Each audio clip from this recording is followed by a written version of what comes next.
Olá, caros alunos, bem-vindos para a nossa terceira aula de filosofia na Idade Média, onde nós estamos colocando em questão a ética. Estamos tentando refletir sobre ética, sobretudo no posicionamento e pensamento de dois importantes filósofos, o Tomás de Aquino e o Pedro Abelardo. Nós já passamos por duas aulas discutindo sobre o pensamento de Tomás de Aquino, já temos algumas considerações, algumas conclusões. Entendemos que o Tomás de Aquino, a realização da felicidade, ela se dá no encontro pessoal com Deus. O exercício ético é a prática das virtudes baseadas no cristianismo e é ela que nos aproxima de Deus. Uma vida perfeita, uma vida ética para Tomás de Aquino, então, é uma vida onde você une a sua vontade à lei universal proposta por Deus, de fazer o bem, de ser uma pessoa boa, conhecer, racionalizar e, ao mesmo tempo, então, mediar o que é certo e o que é errado.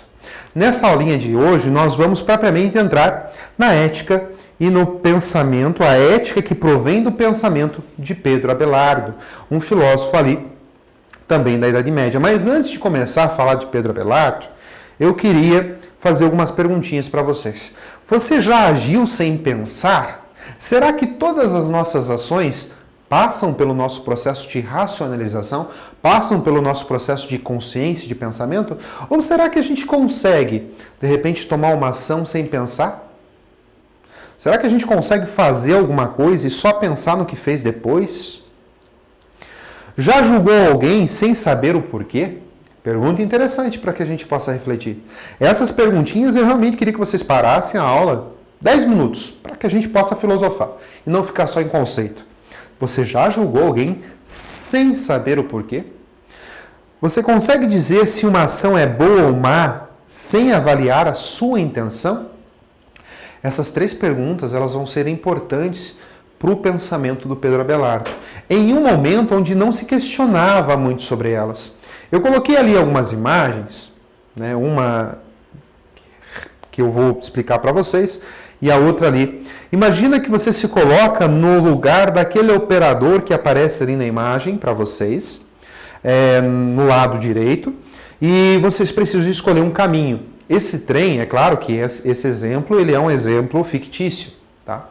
Esse vagão ele não para. Então imagina que você não pode parar esse vagão, você simplesmente pode escolher qual caminho ele vai seguir. Repare que independente do caminho que você escolhe, pessoas morrem. A diferença é que uma pessoa pode morrer ou 4, 5 podem morrer. Qual seria a sua escolha? Será que essa tua ação seria julgada como uma ação correta? Será que essa tua ação seria colocada como uma ação ruim? Será que essa tua ação seria vista como uma ação que não deveria ter sido feita?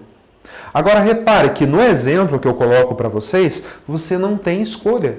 Você precisa optar por um caminho ou por outro, do qual ou você opta, infelizmente, pela morte de uma pessoa, ou você opta pela morte de 5 pessoas. A grande questão que o Abelardo vai trazer para a gente, será que a tua ação foi errada? Será que o teu modo de agir foi errado? E ele vai dizer o seguinte, nós não podemos julgar a ação, mas podemos julgar a intenção. Tá? Um outro exemplo muito legal que eu sugiro a vocês é um livro chamado A Escolha de Sofia.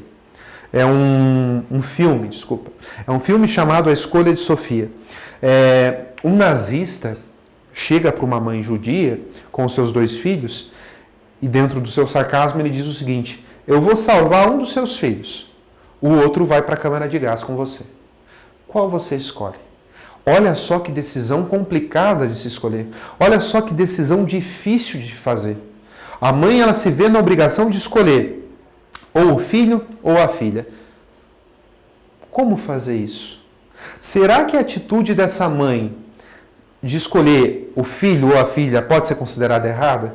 Será que a atitude dessa mãe escolher, de repente, que os 3 vão para a câmara de gás pode ser considerada errada? O Tomás de Aquino fala que o Pedro Abelardo fala que quando a gente começa a julgar a ação, isso aí é um pouco complicado. Mas nós precisamos julgar o que nós chamamos de intenção. Vejam só. O Pedro Abelardo ele vai fazer parte então do movimento escolástico junto com o próprio Tomás de Aquino. Ele está inserido nesse meio escolástico. Lembra que o movimento escolástico, a ideia de Deus no centro de tudo é importante e ao mesmo tempo essa percepção escolástica de união de fé e razão, mas que a racionalidade ela precisa ser mais importante nesse momento. Eu preciso da minha racionalidade para começar a entender Deus que está à minha volta. E outra coisa que ele vai questionar também é a questão do pecado. Será que todas as nossas ações erradas são pecado? O que é pecado? Toda ação, será que toda boa ação deve ser exaltada? Eu volto aqui para vocês. São ações, né? Escolher o melhor caminho do vagão, ou ter que escolher entre o filho e a filha, são ações. De repente, a ação de você escolher uma pessoa pode ser uma boa ação. Mas será que ela deve ser exaltada?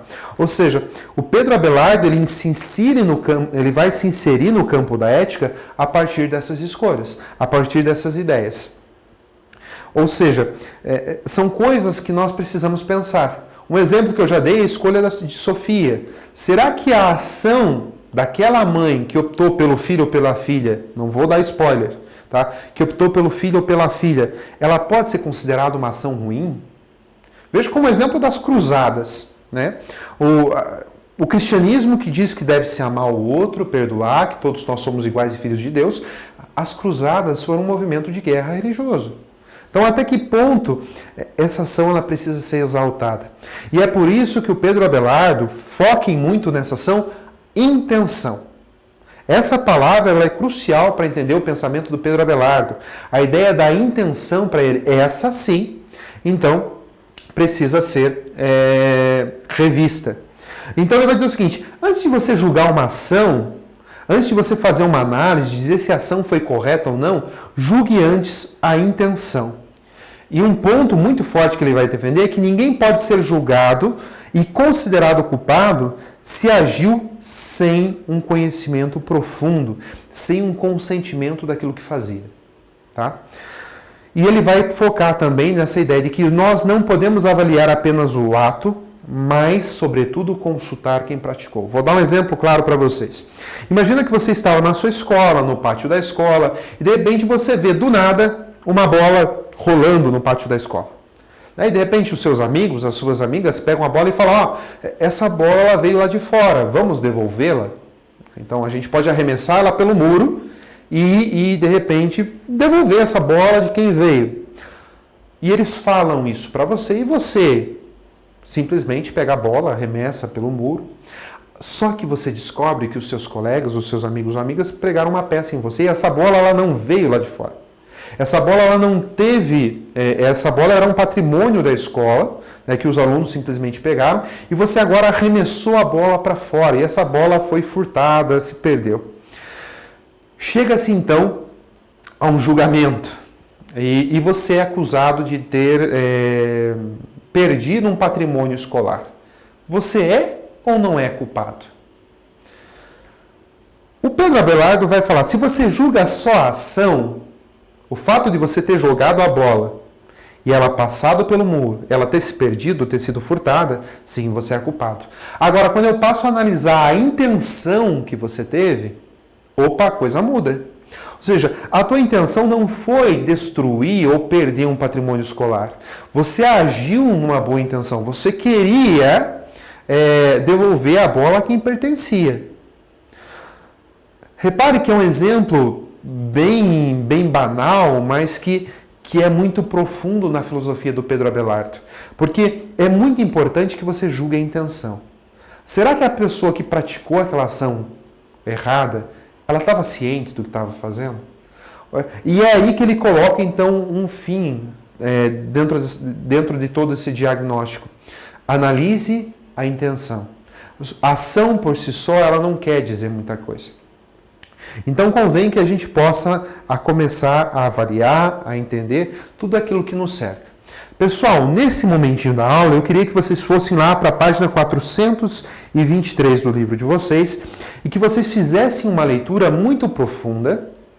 Podem até depois procurar vídeo, procurar assimilar um pouco mais as ideias, Mas leiam aquele texto, um texto muito interessante, é um conto que fala das roupas novas do rei, as roupas novas do rei. Um rei que só pensava no vestir, gastava as riquezas de todo o reino comprando adereços, roupas formosas, de muita pompa para que ele pudesse usar. Chegam jovens muito espertos com o rei e eles começam então a fazer com que o rei acredite que eles vão tecer um tecido que só pode ser visto por pessoas extremamente sábias, extremamente inteligentes. Leiam essa história, aprofundem essa história. Avaliem a intenção dos jovens, avaliem a intenção do rei, avaliem não as ações, mas as intenções daqueles que estavam ao lado do rei e realizem as atividades 1, 2, 3 e 4 da página 424. É super importante a leitura desse texto. Não dá para realizar os exercícios sem passar pela leitura desse texto, tá? Pessoal, eu agradeço pela aula de hoje e espero vocês na nossa próxima aula.